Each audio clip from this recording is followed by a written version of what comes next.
Kei te aro takingia e te kaunihera ārohe o Tāmaki Makaurau, te kaupapa e kia nei ko taupoki totohe, ara sinking lid.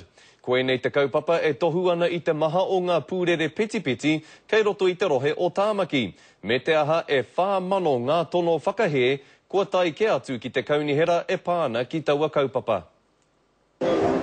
Ki e tehi ko te tangi o te Waimarie, engari mo te nuinga o te iwi Māori, he tangi ke e whakapōhara ana i te iwi Māori. Once they get a gambling problem, they have no finance for the family. E ai ki hāpai te haura tāpui, kua roa rātau e hāpai ana e awhina ana i te hunga whāngai i e nei mihi ni kai moni. I roto anō hoki i ngā tatau kaute, ko tātou ko te iwi Māori, te hunga taka ai ki te he o te peti peti. We now need to look at new policies which will make it easier. I tēnei wā, neke atu i te 5 miliona tāra ngā pūtea mai te tari tai whenua, kua tukuna atu ki ngā whakahaerenga reihi hoiho.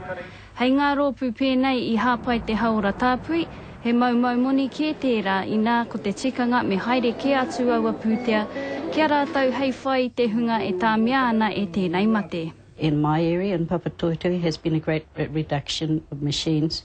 It has helped a lot of our people.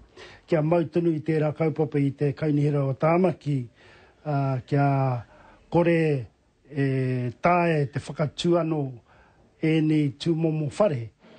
Engari ko tētehi o ngā raruke, aha kua huri atu koe kihea, anei ngā mihini e tūana. This submission to me was going to make it less machines again.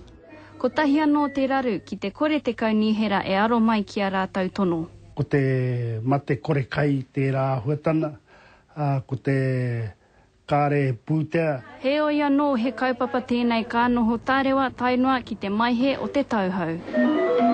Raiha Johns, Te Karere.